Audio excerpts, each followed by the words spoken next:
Okay, you know where I am. We've got a slow draining shower, and sometimes it doesn't drain at all, but it's almost always the same problem. And let's tackle this. It's basically hair that's hung up on the inside, and we need to take this off. So there's a few steps to doing that. It's not that hard. See, first of all, it screws off.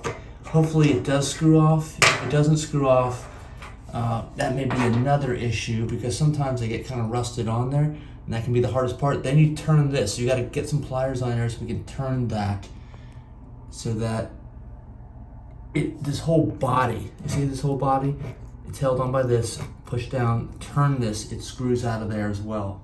So just get a pair of pliers on here and turn it. Actually, it goes the other way. It goes the opposite direction, I think. Usually it goes counterclockwise.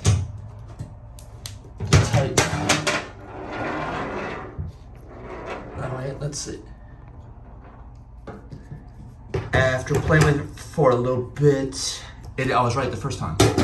It's counterclockwise, and see this thing pulls out. Oh, it's all sticky. Why is it sticky? Because there's hair all over the place in there. Let's try to zoom in and see what we see. And there's like a T. You see there's like a cross in there? And it's got hair all in it. But this is pretty straightforward and easy. You just got to get something that's going to pull on that hair and pull it out slowly. It's like surgery, and you need needle nose pliers, and I got a real small set here. So basically, you're going to take these needle nose, you're going to grab the hairs, you're going to push down, and you're going to pull them out. Just have something to put these hairs in. They're disgusting and usually wet, and if it's too wet, you don't want to have water in here. You want to make sure it all drains out before you start doing this procedure. So this is basically what you're gonna see, strands of hair. Again, have somewhere to put them.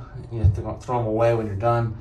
But you're gonna go slowly and just keep picking this stuff out of here using your pliers. Ooh, this is what, but it's because that cross is there, the X is there, that you're able to, this stuff's captured and doesn't clog your whole drain up. It just gets caught here in the area where that cross is. You'll see it's like an X.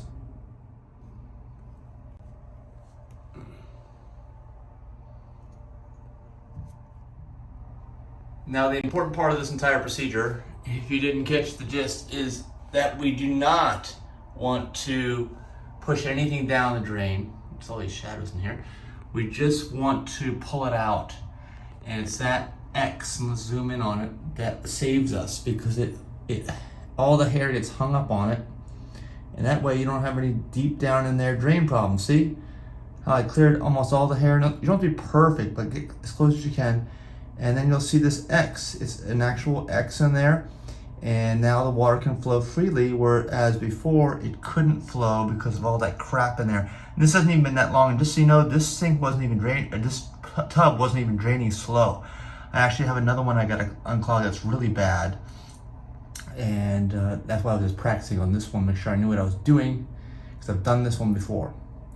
Then everything goes back on in the reverse order of removal.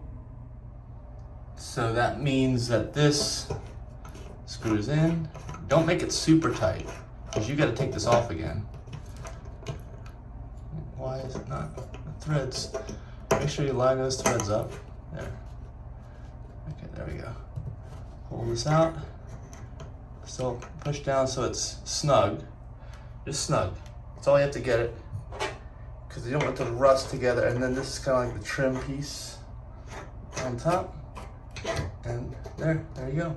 And it sounds more hollow too than when I started, because it is, because there's more area for water to flow through, and now it won't be slow draining or even clog. Just do this on a regular basis. Your drain will never clog, your tub will never clog.